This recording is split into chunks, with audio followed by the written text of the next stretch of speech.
Hello and welcome to Collective Conversations, Everyday Heroes, Extraordinary Stories. I am your host, Joe Massey. This podcast is where we get to share the stories that bring healing, hope, and remind us of the resiliency of the human spirit.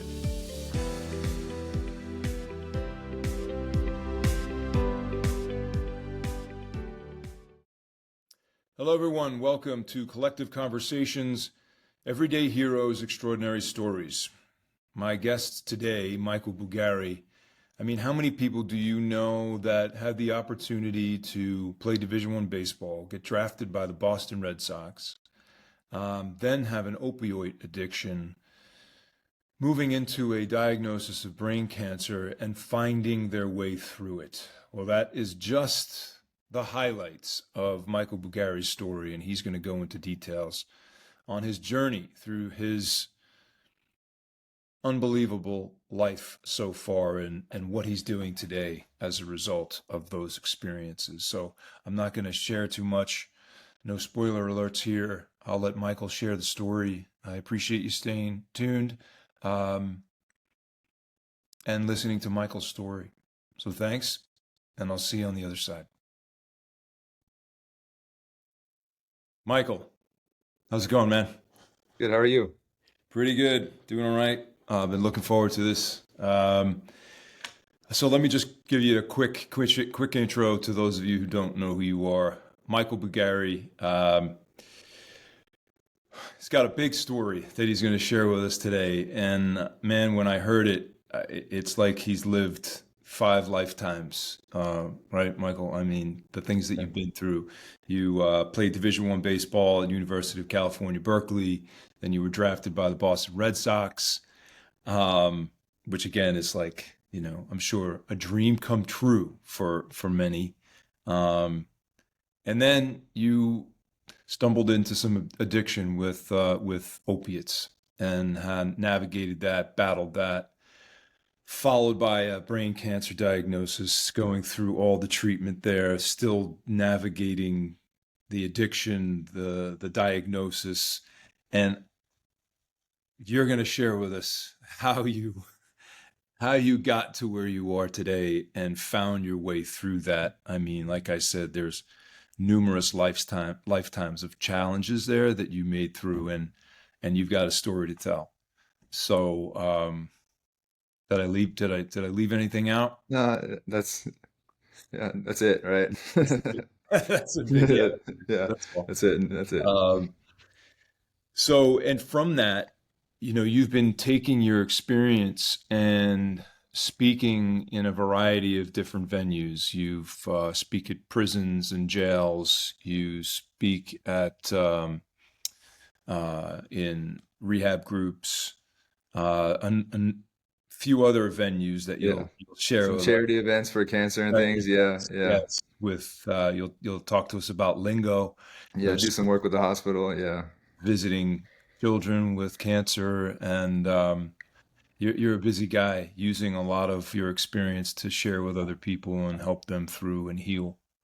So take us, from the beginning. And I do want to say one more thing. You've found your way to this title of your story as The Disease of Me.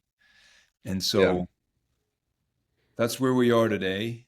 Take us through the journey. Where did it start? And, pick up wherever you'd like. Well, I think that's interesting. Like asking me where I came up with that idea, the disease of me, right? And I remember the moment exactly. It was about 6 years ago. Some people who have interesting lives, the people often around them are always like, "Hey, you should write a book, or you should do," it's people you get that, and I was kind of getting that encouragement too at the time, and I was thinking about, yeah, maybe I should, but I'm so young, and I've gone through these things, and they've all been bad. Like nothing's really good come from it. So how am I going to write a book without any ending, right? And what would I call it? What would be my theme? I had no idea. Yeah, I've done certain things, but I mostly, yeah, you said like lived 5 lives, but I've crashed all those 5 lives, right? I haven't made it through those ashes yet. And so I remember I was driving to work back in California, and I call it one of my few spiritual moments where I stopped. I had just had this thought in my head. I pulled the card over, and and I had this moment where I was just like, you're an a-hole. You're like, you really are. Like the things that you've done to your family, like you only really care about yourself. And that was the first moment that I had of true introspection, right? Where I really had the honesty where it's like, man, and that moment, and some other things were happening at the time to have that moment, but that moment in itself helped me start planting the seed of change and starting to look outside myself and realizing that all I do in every aspect of my life, my scope in every view is selfish. It's not in the sense that I don't like to share my stuff. No, no, it's that the way that I think is selfish in every capacity. And every little thing that I do, every person, every relationship, everything that I've ever done has just been centered around me and my immediate needs and wants. And how's that been working for you? You know what I mean? Yeah. It hasn't been working too Yeah. well.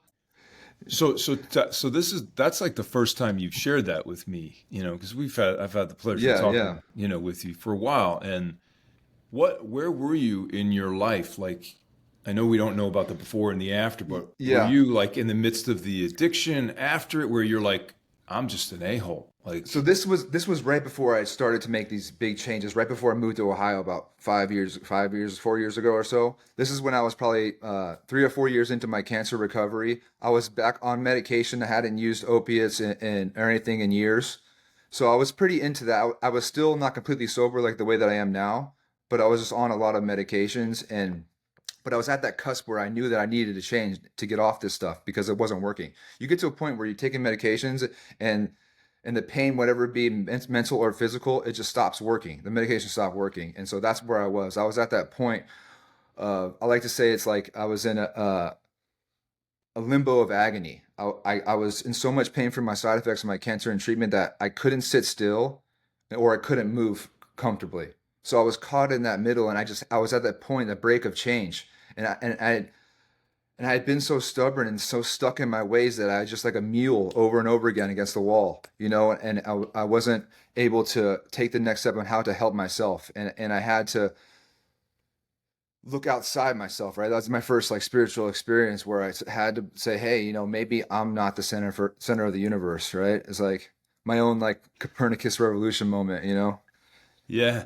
So when you say you were stubborn, like what what what should you have been doing that you weren't doing? Well, it's pride and ego, right? That's what it was. When I say stubborn, is my pride and ego. That early on in my life, I worked so hard to create this character, my identity, this masculine, doesn't need help, can do it on his own, he's strong, and all the ideas and concepts of what I thought were strength, right? What I thought Hmm. was, and so in that creation of that character, right, I couldn't show weakness, right? And this is all perceived as what I thought, my misconstrued concepts of what is strong and what is weak and what is, all those things. And so my inability to ask for help, my inability to be vulnerable, my inability to be honest, all those things held me back from seeking the proper avenues that I needed to recover, right? And it all comes down to fear, right? Right? I was just, I was so full of fear on the inside, right? And especially when creating that character when it came to baseball and being this baseball player, I started. It was not fear in the sense of like, hey, I'll face my mortality or like running into a fire or like fighting. I'll do those I'll do that anytime, right? Anytime. That's why it made me such a good athlete. I love going into to being a gladiator, but more so of fear of intimacy, fear of, like I said, being vulnerable, fear of messing up, fear of you not liking me or you not seeing me the way that I want you to see me, fear of you getting Hmm. to know me, that kind of thing. And so, right, and that fear was what held me back, right? Because if I open up, if I do these things, that I'm not that tough, great guy that you thought I was, right? So that's that stubbornness in a sense. Got it. So you were basically trying to do it all with an old model of I got this. I can do it. Sure. Okay. As opposed to and maybe the breaking point is, and I'm always fascinated by this point where we know where we get very clear that we can't do it alone. Like we Yeah. literally can't do. We're on our knees, Yeah. like done, broken. Yeah. Like I'm ready. I can't do this anymore. So it sounds like Yeah, It took a lot. It took a it lot. took It a sounded lot. like Yeah. to Well, to reach pound you bottom, right? To down. reach bottom, right? They say when you reach rock bottom, right? But I guess the thing is about bottom is you only reach bottom when you stop digging, right? And I just kept this shovel in my this chisel in my pocket, right? This chisel, I was just chip the bottom, because I couldn't go deep enough. And it got to that point where, and like I said earlier about the medication, right? In the past, my solution was always substances, right? So Mm. if I was kind of shy and fearful on the inside, on the outside I could pretend, but I, like I said, intimacy and fear of that. So alcohol was a great solution for me to go out and talk to girls or dance or be outgoing, right? And then eventually Adderall became that solution too for me on the field to be more focused and to have that presence. And then opiates became that solution for me to be alone and hide away and not want to talk about baseball to other people after my injury. And so I've always had substance as the solution. But now I got to a point where the solution stopped working and I didn't know what to do. And it was either, and I didn't know how to roll over and give up. I don't, that's not, Mm. I didn't know how to do that. And that was my option, was to do that or to try something different. So I had to have those like options, the only one two left. Wow. So it wasn't even the point where, the addiction beat you down, the diagnosis beat you down. It was literally much more of a conscious, I'm an asshole. Yeah. Yeah. That's why it's so Like profound, I'm like I'm navigating this, but you had a realization, just a conscious like driving down the road. Yeah. Oh, wow, I'm a Yeah. serious asshole. So that was it. So you really, whether that was a message from above or I don't within. know what it was, but it was almost like not in a voice of my own, in the center of my head. It was where I really felt it. Like, I guess it was the first time it went from my head to my heart, right? Because I have those ideas in my head. Yeah, I messed up. Yeah, I mean, yeah, I did things that I'll never do before. Yeah, but I can go on because I can keep lying to myself. But then that's in my head, right? I didn't feel that.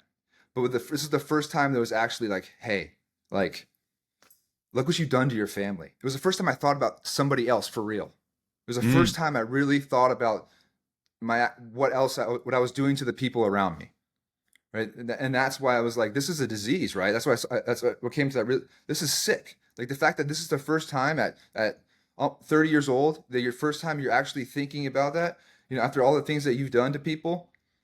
And so, and that's why I know. wow.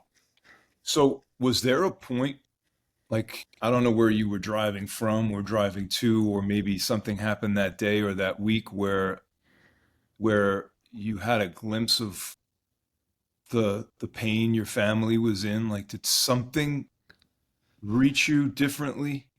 Yeah, yeah. Like I said earlier, I was going through that limbo phase, and I was starting to do things differently. I was starting to read books and go through look at other solutions and different things, and a few things happened that are around me, and I don't remember exactly how they lined up, but it's that I couldn't explain. It was like I got out of a few things, and some things circled back, and it was like just a spiritual thing where I was just like something showed me in that moment that there is something bigger than me, right? That there is something that I couldn't possibly be the one that do that. So Mm, that was kind of the realization that I had, where maybe, like I said, maybe you aren't, like, maybe there is something higher at work, and I don't care what that is, right? But it's just not me, yeah, because whatever I've been doing is not working. Wherever you're going is you're going back down again, you know? yeah.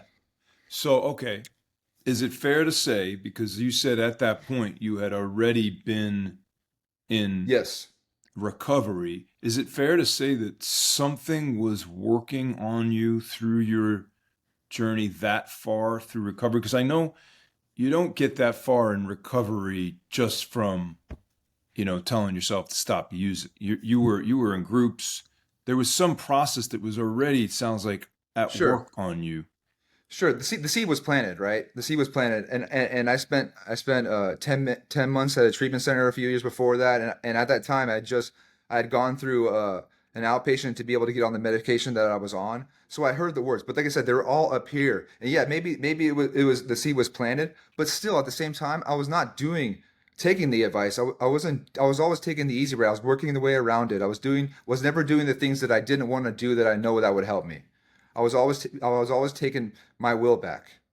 right? I was always doing things Michael's way, Mm. right? And I think this is the first time in that moment, maybe, and it's a great question because maybe all those little plants in the seeds and all the ideas in my head, maybe one of them just connected somehow.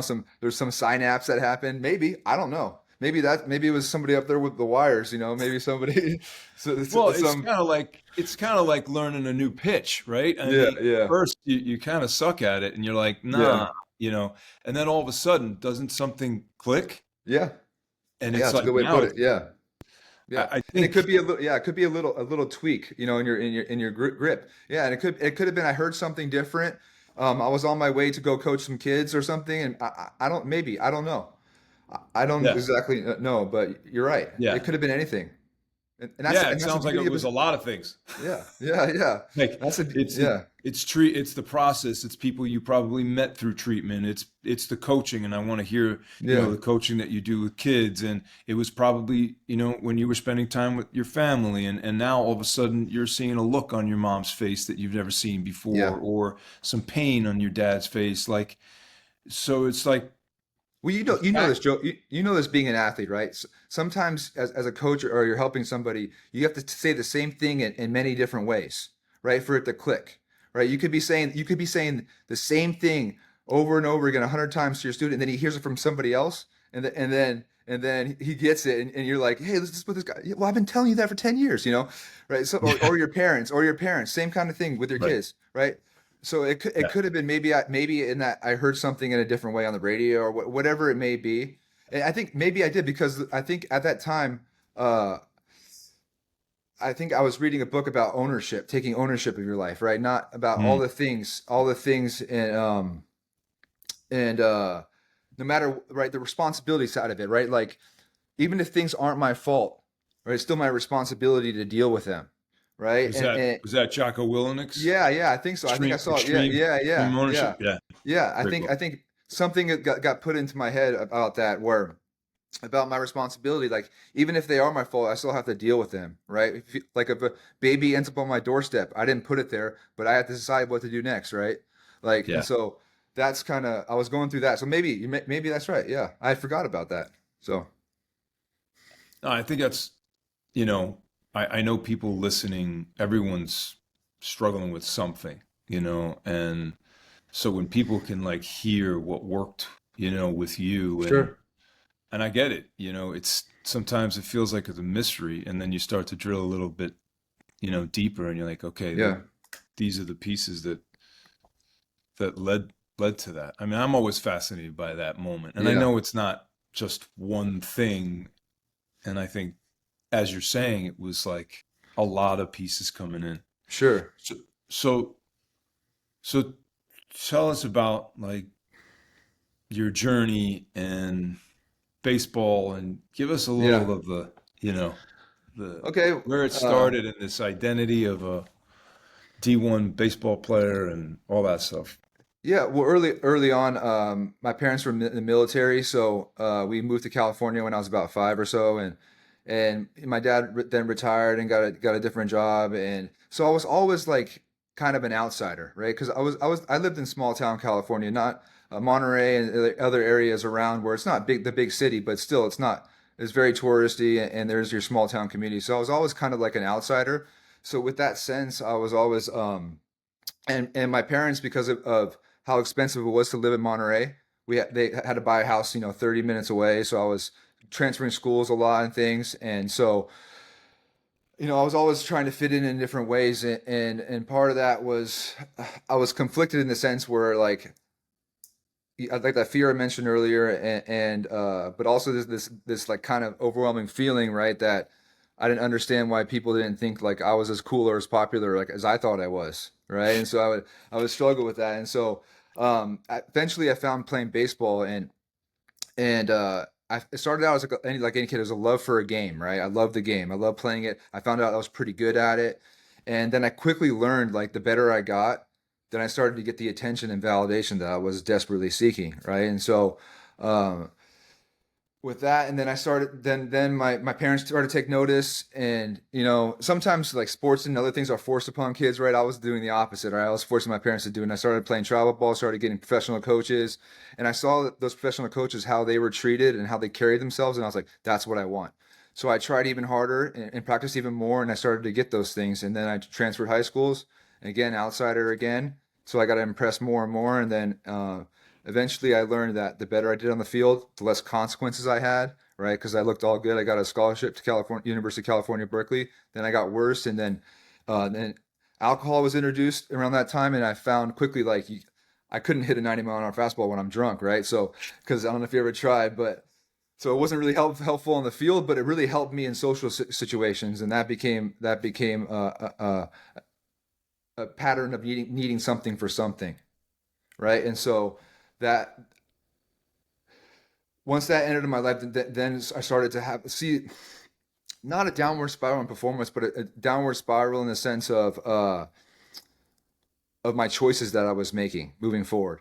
Because then when I got to University of California Berkeley, then the stakes got higher, right? And then you got steeper competition, then but you have more distractions, right? I'm at a big school with 40,000 people my age. I had no idea what to do, so I got all these new people to impress, right? I got all these girls out here, whatever, and I created this character, right? And part of that character in my mind of what's masculine is that a masculine athlete that is cool is with a lot of girls, right? So I had to keep that aspect up of it. So I always pushed intimacy and relationships away, right? I always showed the character that I wanted you to think, right? And that really hurt me later on, because that time in college when you're living with somebody, it's really hard to like not show them who you are, right? And that's the real intimacy, relationship, friendships that I've ever had, and my addiction and stuff later on kind of ruined those relationships. Not all of them, but a lot of them, and that's one of the few regrets that I do have. But then I kind of turned things around my junior year and realized, hey, if you don't like switch things up, if you don't start making changes, like you're gonna not play baseball. And my mindset at the time was like, I didn't go to Berkeley for the school. Yeah, it's a great school, but I didn't care. I went there to play baseball, and I went there because I thought it was my next step to being a professional. And so I had to make some changes, and I started to train really hard in the weight room, and I was introduced to Adderall. That really helped me focus, and I thought that was my solution. Right? When I take something and I have a great experience with it, then I'm like, boom, Yeah, right? I That, found that my thing. works. Yeah, I This is found my going to thing. do it for me. Yeah, Yeah. yeah, yeah. And a lot of alcoholics talk about uh, the first time they drank alcohol, they had that this is what I've been waiting for experience, right? For me, it wasn't like that. I mean, my first time I drank, I blacked out like a good alcoholic, right? Threw up on my brother's couch. I woke up in a terrible hangover, and I couldn't wait to do it again. But I didn't have that like this is the key to my life moment. I had that with Adderall. I did. Mm. I did because I thought it made me smarter. I thought it made me wittier. I thought it made me better. All it did was make me just a rambler, right? It just made me A right. super It's focused yeah, rambler. yeah. I found like my friends didn't want to talk to me when I was on it because I just wouldn't shut up, like. But I Wow. thought I thought like I remember the first time I took it. It was during finals, and I had to do an oral presentation, a project, and I never taken it before, and I took it like 10 minutes before, or like 15 minutes before, and it was in this class about the relationship of animals and humans over time, which is probably one of my favorite classes I took at Berkeley. It was kind of cool. It was interesting. But my project was on cats, right? And history of cats, and like with ancient Egypt, and like how they were blamed for in the plague and all these other things, and I had this big presentation, and I remember taking it in the middle, and then it started to kick in, and I was just like whipping around talking about cats, doing everything, just I thought it was the best thing ever. It's one of my few A's I got, so you know what I mean. It worked in the Wow. classroom, so Yeah. so Right. Right. you It know, brought you to life, and yeah. yeah. And But so that no was one it, knew. yeah. No one at that point. No one knew at that point. They were just thought you did a great job on the presentation. Oh no, yeah, no, no. I mean, man, I had a hunch I was juicing, for the, but I don't know. No, it was yeah, It and was the then and most then exciting talk on cats I've ever yeah, yeah, seen. ever done, man. Like but and the great thing about it at the time I thought was uh that it was legal, right? Because I was getting drug tested at the time, so I was pretty, strict on what I could take. But I knew I could find a doctor that wouldn't ask too many questions, that would give me a prescription, right? And that's what I did. And so then I felt like that was justified in that because now I'm prescribed it, it's legal, so it's good, right? And that's the same thing Yeah. we have with alcohol and conceptions too, right? Yeah. So you pulled things together your junior year, and you know, training hard. What was next? And so at this point, you kind of cleaned yourself up a little bit. I mean, Yeah, yeah, you were still taking the Adderall, right, to keep you yeah. focused. Maybe drinking a little less. A lot less, yeah. And then I had an opportunity, right? I had been hurt the first few years before that. I'd been off and on, kind of. I had knee surgery my first year, and so I was never really played as much. I did okay the year before, but then I had an opportunity where I was healthy. My arm, I was in the best shape. I was throwing the hardest I had been, and then an opportunity came where I got put in the game, and then I just did really well, and then I ended up being as a reliever. I ended up like pitching in like I think I had 32 appearances or something, and or there's only like 11 games in which I didn't pitch or warm up in the whole season. So I ended up being contributing a lot, and some scouts took an interest in being a left-hander, and that threw pretty hard and with good stuff. They took a chance on me, and looking back, I think it would have been a lot higher of a pick if those other things were some of the choices that I made, right? Choices that I made drinking, and there's a few other things about that, but that's semantics. So the point is that I really You turned know, around and got that pick. It got that ability to get drafted. yeah, yeah. I want to hear more about that, but I want to mention this now because I think I work with a fair amount of younger folks and some of the coaching I do, and there's this acceptance that alcohol in college is just like it's just the thing you do, Yeah, and it sounds like it's not just the thing you do; it's just the thing you do that actually has an impact on your future, and yeah, I don't think, and it's not about being an alcoholic or whatever degrees of drinking, but I feel like illustrating, if you hadn't done that, if you hadn't started drinking, how different your yeah. trajectory might have Absolutely, been as an absolutely. athlete.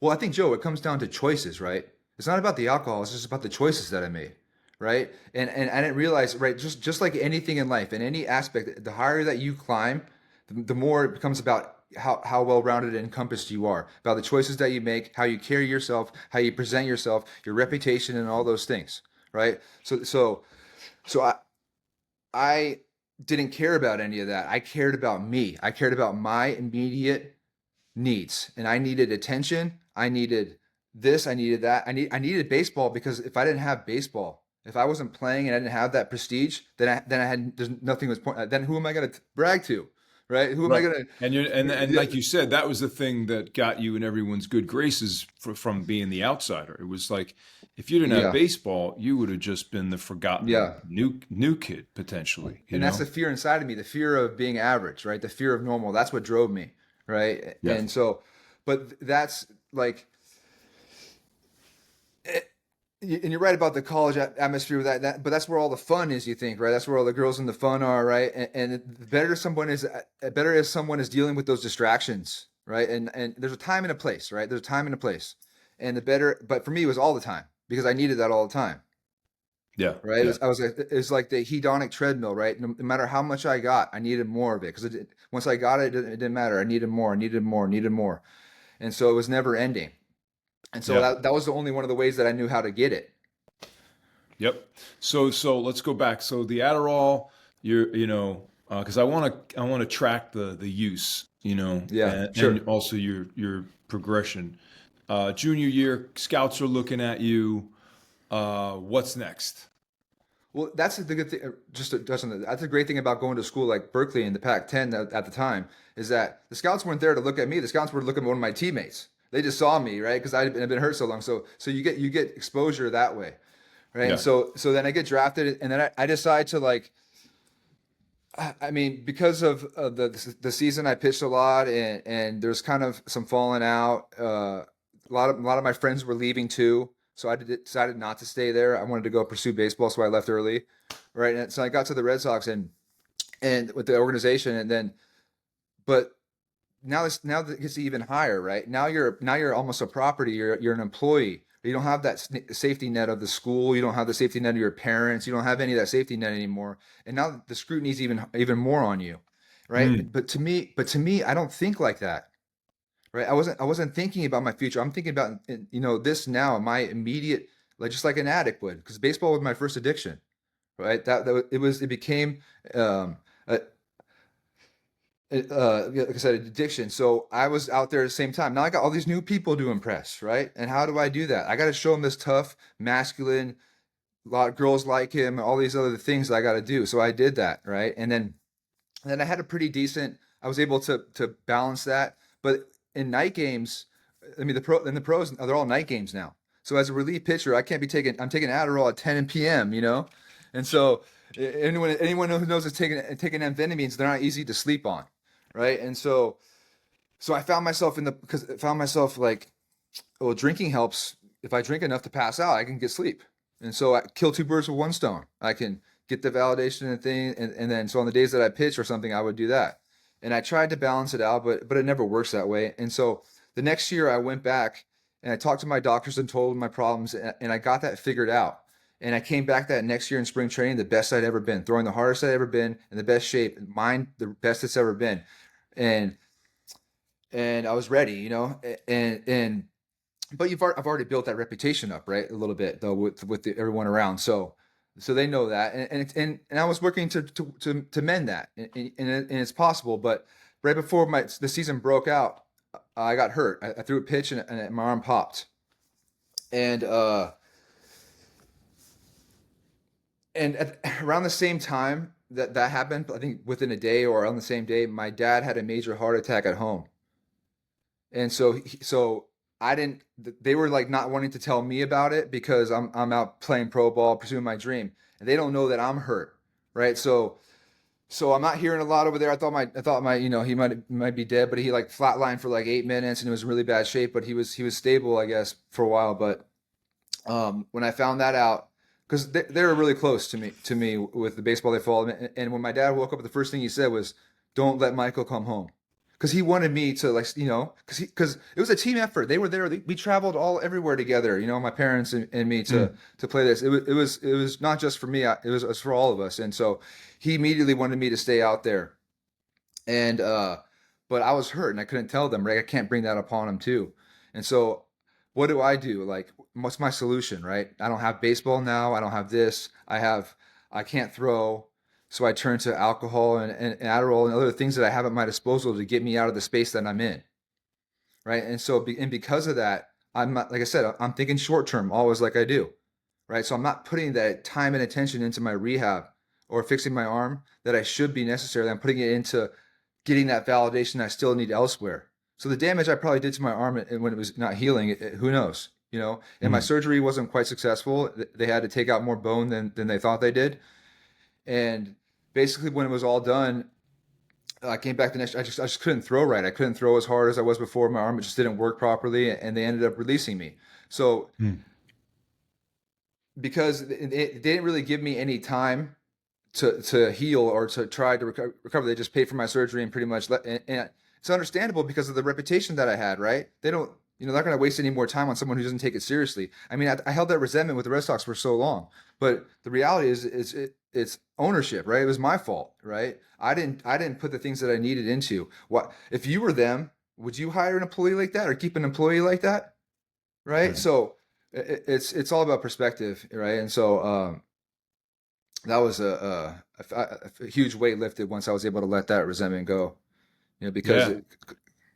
So they let you go, and then so the so that opioids start yeah, like yeah. So I had experimented a little bit with drugs in college, and tried it here and there on the off season and stuff. So I had tried like painkillers. I had a knee surgery, so I knew I was like them, but I was always like, hey, I'm baseball, like I can't do any of that stuff, right? I mean, I knew it, but after my surgery, I got introduced to OxyContin, right? And when I got released and I went back home, I got every test possibly I could get done on my arm to see if it was I could do anything about it. And the ultimate decision was they don't know what's wrong. Basically, I probably won't be able to throw right again. And I couldn't accept that. I didn't know how to hear that, right? Because my mindset at the time was I would rather die at 40 and play 10 years in the major leagues, right? That's what I wanted to do, right? Hmm. I was all in a very unhealthy way. And so I got to that point where now I had made it my whole life. To everybody knew me for a baseball player, right? Everybody knew me for this. It's anybody around, I made sure of it. I was in your face about it. But now the last thing I wanted to do was talk about baseball. The last thing I wanted to do was be around anybody.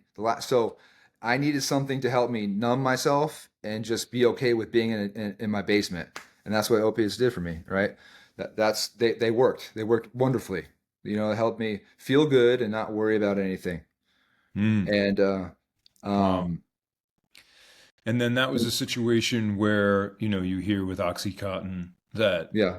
you just start needing more and more and using it differently. And Yep. what was that journey Yeah, like so for I, you? so yeah, so like just like anything, like the doctor stopped giving it to you, and now you gotta find it on the streets, right? And then you learn that there's a better way to use it that's more efficient, right? And I started smoking it because I had some friends that were from my town that never really made it out, but they knew all the ins and outs of this stuff, right? And so it was a big epidemic at the time.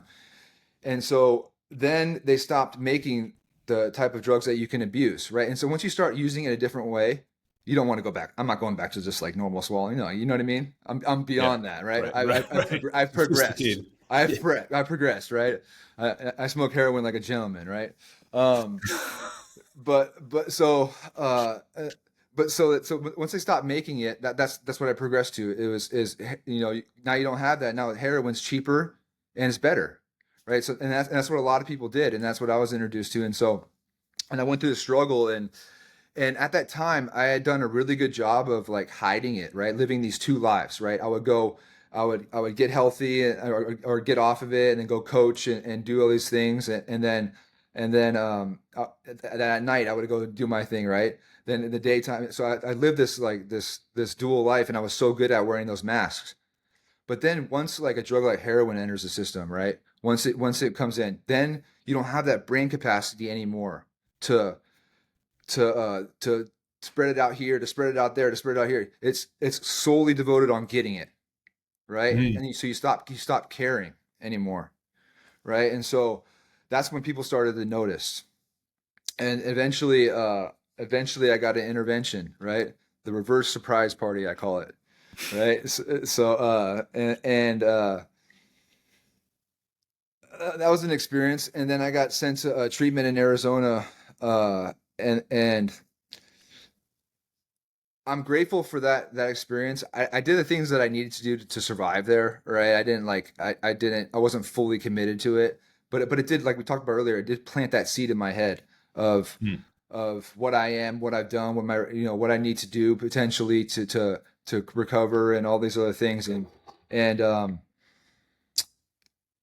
after I was done with it, I decided to stay in Arizona. But I didn't take the suggestions that they told me to do after I left, like going to meetings or continuing my recovery or program to stay healthy and to stay sober. And for a while I did, but then I remember I got a job working. I think it was LA Fitness, and I was playing like pickup basketball one day, and like I broke my ankle, I like just broke my ankle, trying to show off or something, right? And then all of a sudden, right, I have no like defense around it, right. So I was sober and stuff, but now all of a sudden like I'm getting drugs again, right, and then it just takes off, right, once I have that, because normally if I had a support system or somebody around me, I'm doing the right things, I can say, hey, can you hold this for me, or hey, I'm taking this now, right, asking Yeah. for help, Right. right, hey, Right. I can do this on my own, right, I'm sober now, I can do this on my own. Then bam, right, then I was gone. And usually it starts too with alcohol, right? Usually start like alcohol wasn't my problem, but the first thing I'm gonna do is I'm gonna go back to drink again because it's not my problem. But then, Right. right, then But then, then some, that then leads to, somebody yeah. has like a party favor or something, and I'm indefensible to say no. Then I go get what I really want. Yeah. Wow. So let's rewind a little bit because there was, and this leads you what you feel like was part of your diagnosis, the HGH, Oh yeah, yeah, right? yeah, So when you yeah. were injured back, backing up, you Sure. were trying to do everything you could to heal and repair. So you Yeah, explored the HGH route, yeah, which yeah, yeah. which So I is got that known to point help heal, right? right before that heroin point where I progressed into that. Uh, I had this circle of people around me that were trying their best to help me, but didn't really know how to do it. And I think like the saying goes, right, the tide rises all ships, right? So a lot of people had like if I did better, they would have done better, etc. And so I think a lot of them were maybe didn't have my best interests in health or just me in Long general, term. long term, and they were more interested in my career, baseball career, and these were people in that baseball atmosphere, so I understand that, right? And so I was vulnerable to that advice, and I was willing to do anything, right? I just like I said, I didn't see in the future, I didn't see it, and so I was willing to do willing to try steroids and things, and so, but I didn't know how to procure them, right? I didn't know how to get them, and I didn't know what to do. So, on the weekend, sometimes I would go visit my friends from Berkeley. They were all playing or doing things, but they were home, and so we go out to this club one night in San Francisco, and I'm going to the bathroom, and it's one of those fancy clubs, and they have like the the bathroom in the sink in the front. It's just this big San Francisco thing, whatever. But anyways, I see this guy, a guy I know from he was like in a frat at Berkeley, and he's doing lines right out in the sink, just like out in the open. I'm like, all right, it's my kind of guy.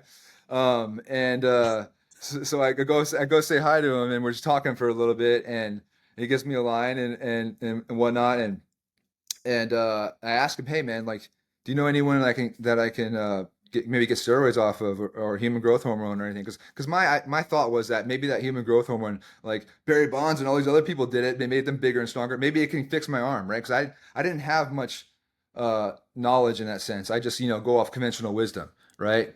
Another big problem of mine. And so I good. Boom, boom. Gave him my number. We exchanged it. We said goodbye. We talked a little bit about our time and partying in school and whatever. And a couple of days later, I get this text from a random number of this dude in a speedo, like all buffed up and like right jacked. I'm like, like what? I just didn't. I was like, wrong number, dude. And but Oh, he sent you a picture. he sent me a He picture sent like you a saying, that, yeah, yeah, yeah, yeah. I don't know. Like maybe he was in the middle of his posing. Like it was weird. It kind of threw me off a little bit, but he said, "Hey, I got this, and this." And basically, we just worked it all out to where I ended up getting them right.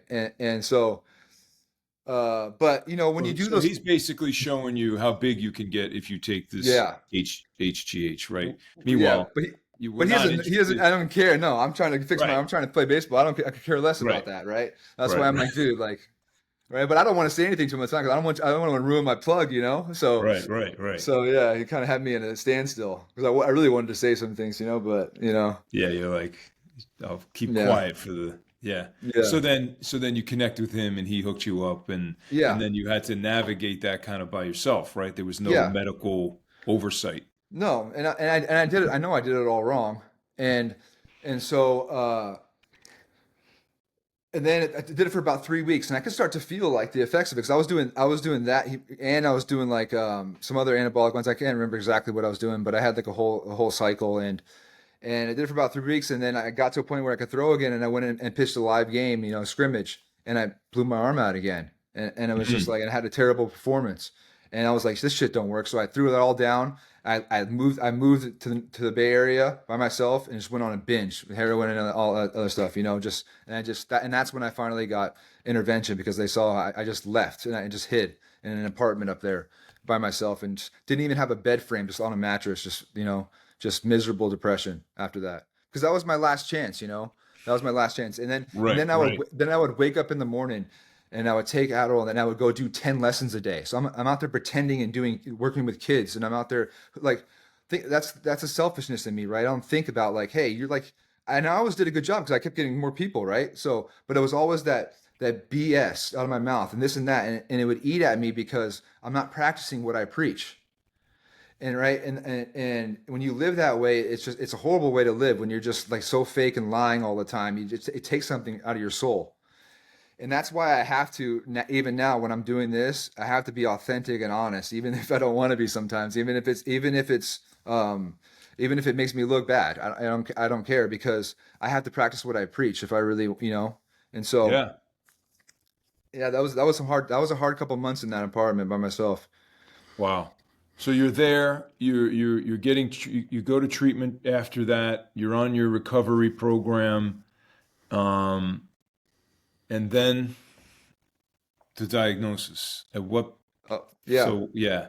So I Uh, go out to I get back out and then I get hurt again. So I'm kind of using and like the story always goes, I meet a girl, right? Right. We move into an apartment together and I get kind of cleaned up, but I'm back in that phase where it's still here, it's not here, right? So I'm doing what I have to do to survive. I'm doing what I yeah. have to do to keep my job. I'm doing what I have to do to get her off my back. I'm doing those things and I'm still, still living that dual life in a sense. And so one day I start having these really bad headaches and I'm not waking up and she's like shaking me to get up and I'm missing work, right? I got sensitivity to light and I'm nodding off and so it looks like I'm on drugs again, right? Which I'm not. And so, but understandably, right? And so one day we get in a fight kind of about it and I'm just half there, right? And so she drops me off at the emergency room and I go into the emergency room and when you have a head injury and you go into the emergency room, they take it pretty seriously. And so I went in there, got into the MRI machine immediately, and it turns out I had a brain tumor, like a little bit smaller than a lacrosse ball, basically, in my cerebellum, the voluntary movement part of your brain. And then everything just happened really fast, right? It just and this is one of the most powerful parts about the story. And I know I had to get obviously get multiple surgeries and that they had to like drill my head open while I was awake because they had to get the spinal fluid out because it was pooling up and that was just pain, right? But I remember right before all that started and we were going through the treatment plan. I'm been sitting in the room and my mom had flown in from California and she's sitting next to me and this fancy doctor's up there like talking all this jargon that I don't really understand, right? He's writing on his whiteboard and percentages that my percentage to live is this, my percentage to this is that, my percentage for this is that. And and this was all a little overwhelming for me at the time, right? And so I'm sitting there thinking, and not one time did I look over at my mom and think, man, what is she going through? Like after like all that addiction stuff, after this, not once did I think that. The only thing that was going on in my head was I'm gonna get some really good stuff, drugs now. I'm gonna get some really good things and I don't have to work hard for it. It's gonna be free. I can just lay there and get them, So who cares? Mm. I said, my mindset was just bring it on. Just give me what I need, right? And and I went through that and then after it was all done, that's when they started to regulate my drugs, and that's when it pissed me off. Right? They started to like, hey, he's got a problem with opiates. Just give him a little bit here. So I'm after all my surgeries and chemo and everything, they're just giving me like these two little pills, and it wasn't sufficing. Right? And so 2 weeks after my radiation and treatment, after all my hair is gone, after I got this metal taste in my mouth because they had to build a cage, right, to like bolt me down so my head wouldn't move. So it was just blasting back here. I did that for 2 months. After I lost 60, 70 pounds, right? And after my mom sat through all of that, watching me throw up like my insides and yellow skin and all that, I needed, I didn't have what I needed, right? So I went back out on the streets and got it 2 weeks after all that, right? And Wow. my mom finds me passed out in the car with heroin paraphernalia on my lap and my doors open in the parking lot, right? And she probably when she came, she probably thought I was dead, right? And so think about I didn't think about it at the time, right? I think about that roller coaster, right? Of how went through addiction, and then I put her through cancer, and then I'm in remission, right? The treatment worked, and then she finds me there, right? Mhm. Think there's this misconception that as addicts, right? I'm only hurting myself, right? I'm only just hurting myself, right? And we believe that. A lot of people believe that, and I believe that, but to understand the profoundness of the wake of just of devastation that you cause in so many different capacities. hey, I didn't steal from a store, but how much time did I steal? Hmm. Right? How much time did I steal? How many nights did my mom have worrying about me where I was, my dad or my family or my brother? How much time did I take away from them? How much how much time did I not give those kids of the real me that I was coaching? How much time? How you know? And so there's so many different ways that I stole. Wow. And so you were back using, and then first of all, from today, how long ago was that point? That was 9 years. 9 years. Yeah. So then after that, how long was it before you found your way to like sobriety? Well, I'd like to say that, like, this is to put a fancy little ribbon on my story, right? That I had brain cancer and I came to this ultimate revelation that, and that's the end of my story. But it's not, right? It's not. I went back onto that, and that's what I talked about earlier about not reaching bottom yet. I had to keep chiseling away. And so the girlfriend leaves, right? She don't want to deal with that. My mom leaves, right? So I'm not on my own now, left to these devices, and I had this moment there too where I was like decrepit, right? Couldn't even look in the mirror, and I was laying on my couch, and I was going through opiate withdrawal and the chemotherapy and the treatment, right? Just like laying there, and it was just like it was one of those plant to seed moments because I wasn't really ready to change, but it was one of those moments where that was my probably one of my first introspection moments. Like, man, this is what bottom must feel like. You needed to make some sort of changes, and that's when I finally called my parents and said, hey, like I need help. I can't do this out here. So, and I couldn't live on my own anymore. And so then I moved back to California, and there was, even after everything, they let me move back with them, which is what my parents did, which was amazing. And how did I repay them? By doing exactly the same thing that I was doing down there, right, for a while. And so, we kind of get into it, and then I go back into treatment again. And that outpatient treatment is where I got put on this medication, and then a lot of that medication I feel like it saved me in some ways. That got me back to working and doing things, and but it helped me with my side effects and things. But like I said, ultimately it stopped working, and it was all I did really was exchange my drug dealer on the street for the doctor in the office, right? Because if I didn't have that medication, right, then I would, Yeah, what is that called again? I know they give it for Oh, oxy there was a few things. There's Suboxone, and then I was on some, Suboxone. yeah, it's, Suboxone for the opiates, and then I was on some form of amphetamines for the ADHD, right? Got it. Right. So the So Suboxone really is an opiate blocker, right? So yeah, if you use or it helps with withdrawals yeah, as well. But then you yeah. found which is not people. I don't know if people know this, but getting off that is a nightmare.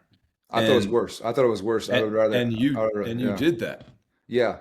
So when I moved to, yeah, I was taking like a really heavy dose for years, and that's where this is where we circle back to that a-hole moment, right? Right, right. So I'm at this cusp, right here, and I know that the medication is affecting me, right? Because there's always a catch, right? There's always a catch. And yes, it did help me. Yes, if I tried to use any drug on the street, I wouldn't work. But the Suboxone is extremely addictive, and there's extremely bad withdrawals. The half life on the Suboxone, meaning that it's longer, so the withdrawals are longer.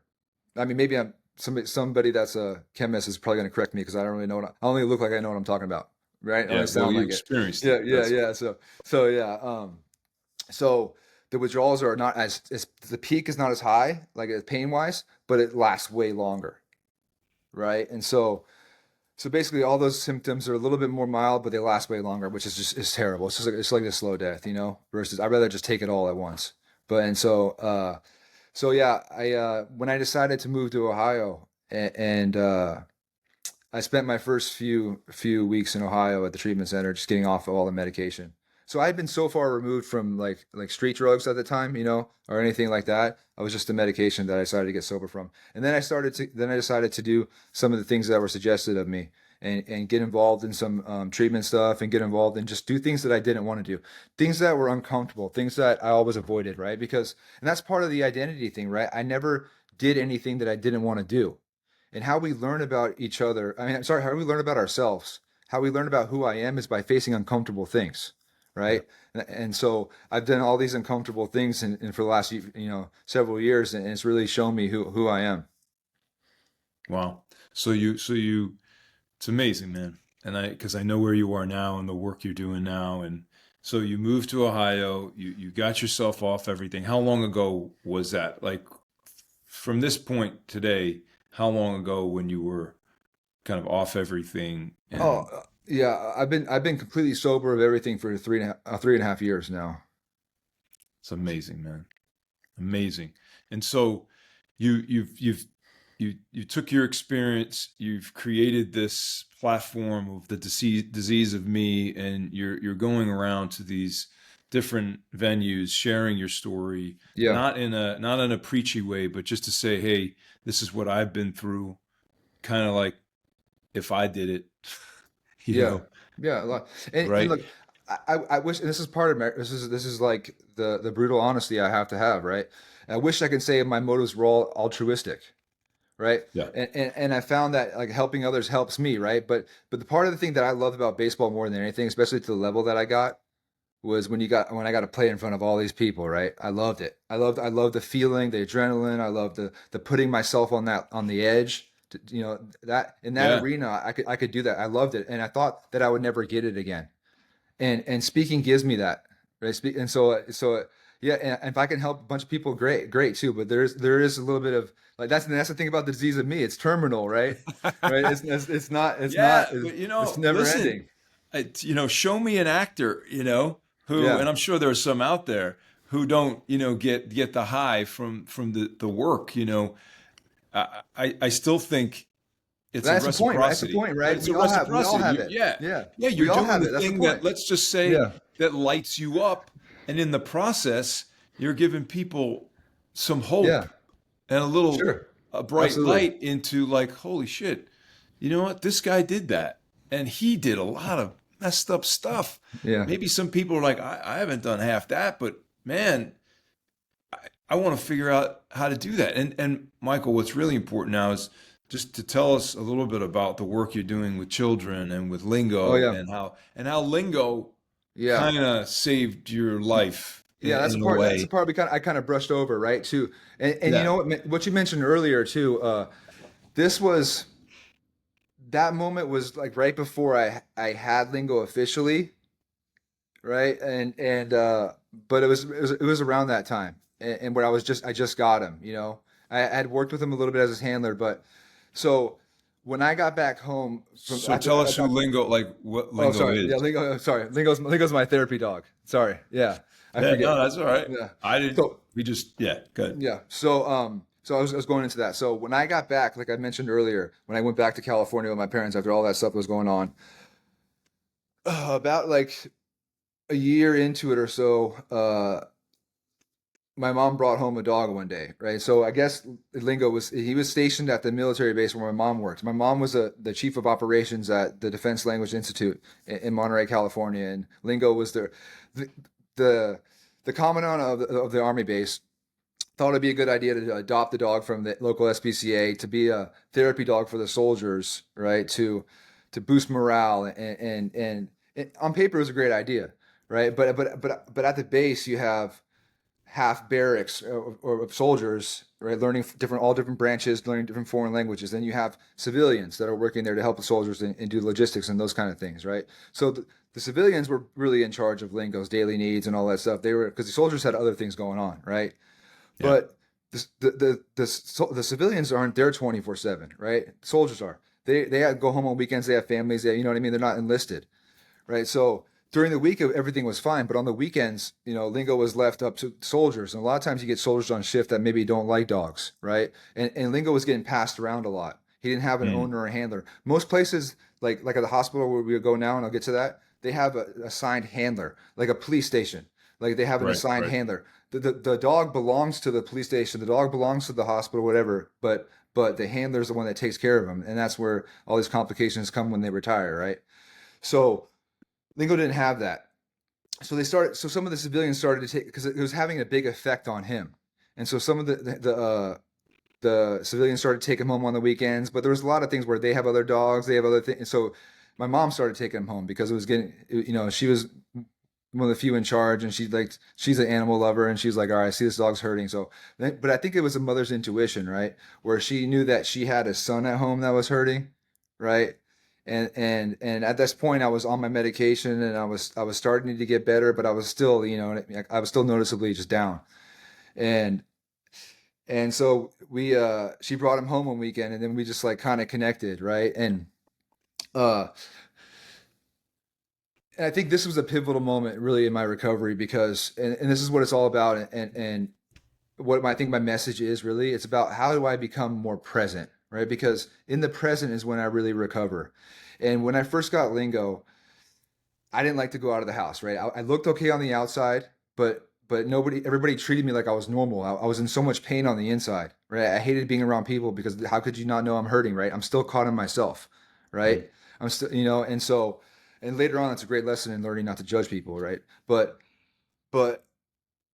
I didn't want to leave the house, and so I didn't want to get sunlight. I just wanted to be down in my basement still, right? And uh, but Lingo is not one of those dogs that likes to. He'll won't bark at you or get riled when he wants to go outside. He'll just look at you like with those sad dog eyes, right? He's like that passive aggressive, which is worse, right? It's worse. And so I remember the first time I took him out, and we went out and got some sun. I took him to the park, and I was throwing the ball around him, and I remember just like feeling better, like vividly. I remember feeling better, and I hadn't thought about what was happening in the past, and there's no more worries about what's going on in the future. I was just in that moment, right? In that moment, watching this goofy dog run and chase geese around, and having a good time and having fun, and I had loved animals in the past, but I never knew the magic that they have. The animals really have, and so he got me. I was in the first time in that moment I was present, right? I was living, and it hadn't been that way in so long. And we live in, I think we live in this. I don't want to preach or anything, but speak for myself. But we live in a society sometimes where it's hard to be present, right? It's hard to be here, and that's what Lingo does. And now I take him to the then I was able to officially adopt him from the hospital because I told him my story, and I told him that I would continue his work outside. I promised, and that's when we moved to Ohio, and I got him certified as an official therapy dog, and now we're part of Pet Pals at University Hospitals. But when I take him to visit the kids, uh,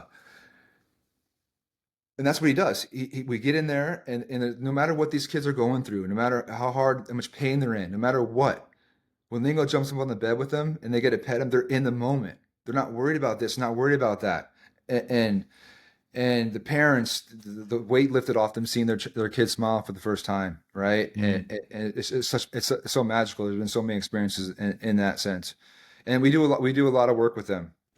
Uh, um, Hopefully in the future, I'm starting a speaking bureau where I go out and share our story and talk to other like donors or places that want more information or education, or they want to do therapy dogs themselves.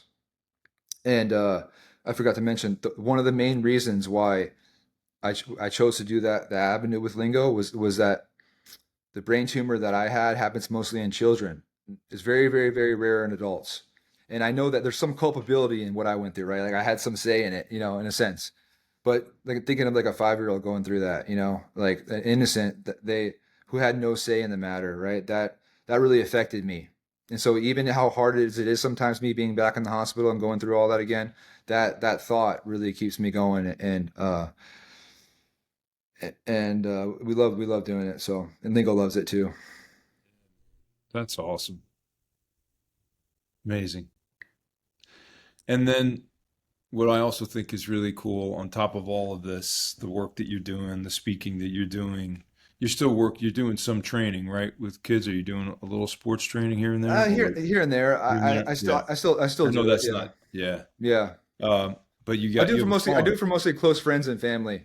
I do Yeah. it so right.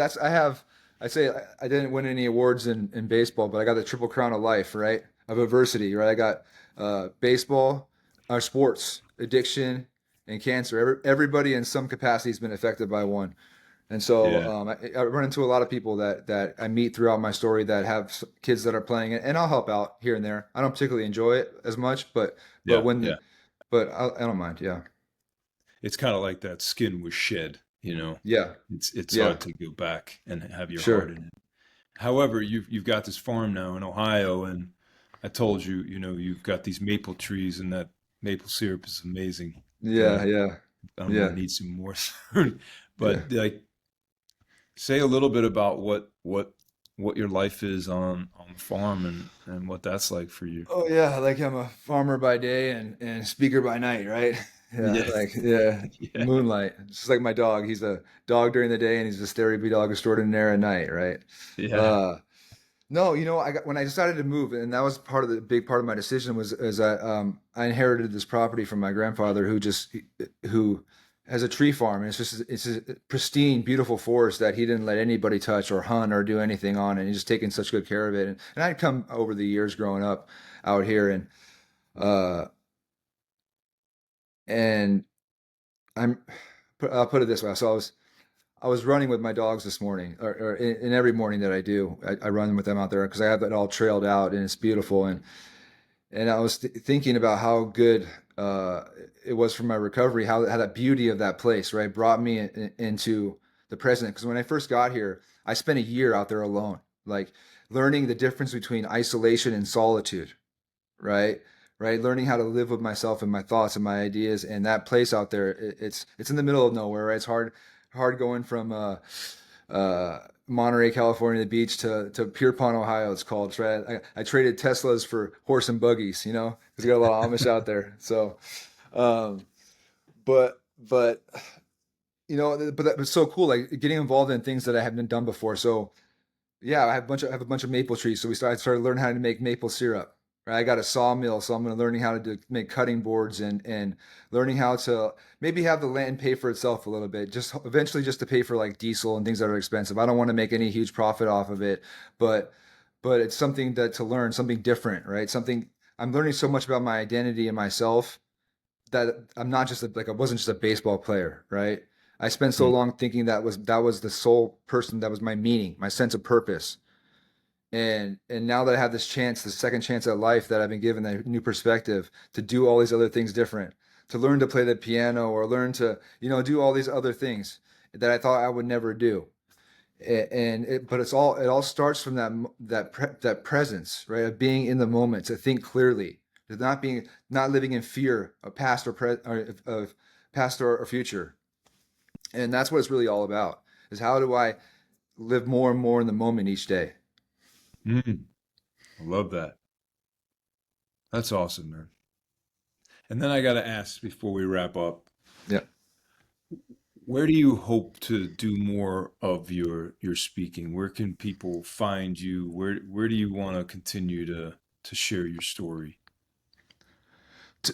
The real truth is, and I know it might seem a little vague and unrealistic, is I'll go anywhere. I'll go anywhere, anytime, any place to help anyone. And yes, I just said earlier, I do have some motives in it, right, for myself. But the real thing is that there's lessons to be learned from my tragedy, right? I am so lucky to be here. Like I should have died many different times, and I know Mm. that. And like it takes one to know one, right? Like the other day, I was on that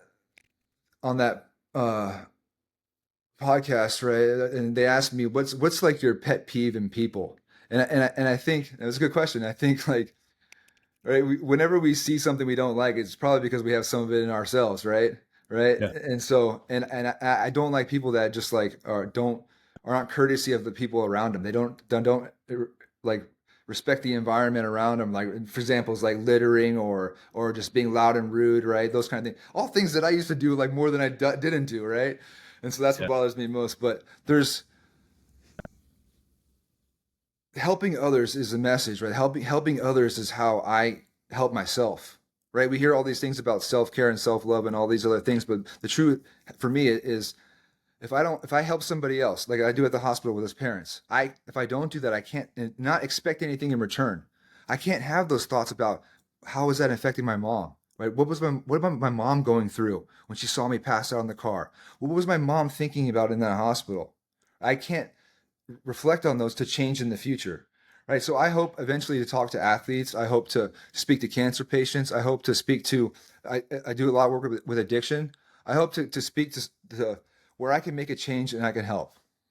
And the more uncomfortable, the bigger the crowd, wherever it may be, I'm ready for it. And so wherever there's a need, Joe, basically is where I Yeah. want to be, where I want to be. Oh, I love it. I love it. And so anyone who's watching this can obviously reach out to me to connect with you or Yeah. find you. Yeah. Are you Yeah, on LinkedIn? I'm working on all that. I'll be on my social. I have my first initial last name is Instagram. I'm on Facebook. I'm working on the LinkedIn. I know you're helping me with that, the social media aspect of it. I'm at that Yeah. You're you know still building it. the Yeah. flexion point where I got to not no it's the sense it's more of a mental struggle than anything. I know how to do all that. Yeah. It's just we talked about it. It's like you know, it's hard for me to promote myself when I'm promoting not myself, right? So it's like I'm in that, you know what I Right, mean? right. Like, Right. right? Just So I'm easy like, me. yeah, yeah, yeah, Hire yeah. me to talk to Hey, me about hey, the yeah, disease. yeah, Yeah, yeah, yeah, right. yeah. Right. Yeah. Come Yeah. talk to me, talk about me. Well, I'm saying don't talk about you, right? Like, yeah, I know. Something like that. So I'll I get know. over it because it's for the greater good. I'll get over it, but I'm working on it. It is, man, and it's the law of nature, the reciprocity. You know, Yeah.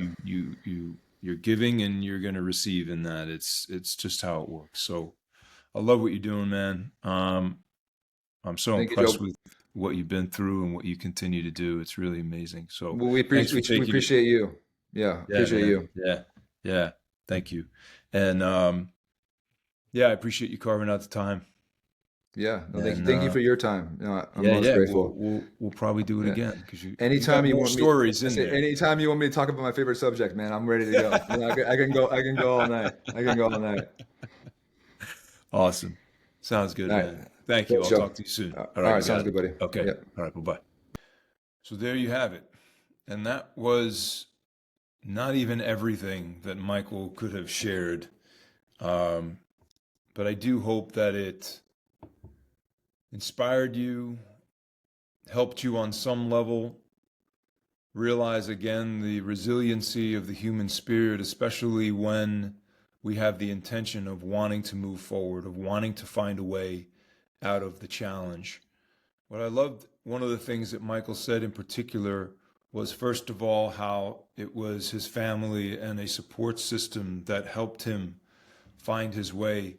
And the other piece was the things that he would do in life through lingo, through the farm, to find presence and to find ways to come into the present moment.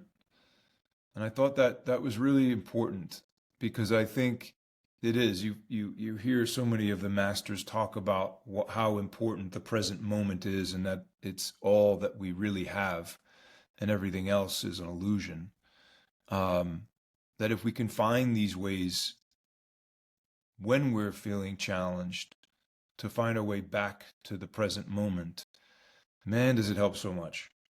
So whether that's through breathing exercises, exercise in and of itself, connecting with a loved one, spending time with your pets and animals, or spending time in nature, these are some of the things that we can use to find our way back to the present moment, where it is true we have everything we could possibly ever need. So I hope Michael's story was a reminder of that and other things and anything else that has helped you. And I look forward to having you tune in next time. Thanks again. Thanks again for listening in to Collective Conversations, Everyday Heroes, Extraordinary Stories. If you know someone with an extraordinary story and you think they might like to share it with us, please reach out to me at support@joemassey.com. Again, that's support@joemassey.com. We'd love to hear from you. Thanks again for tuning in, and we'll see you next time.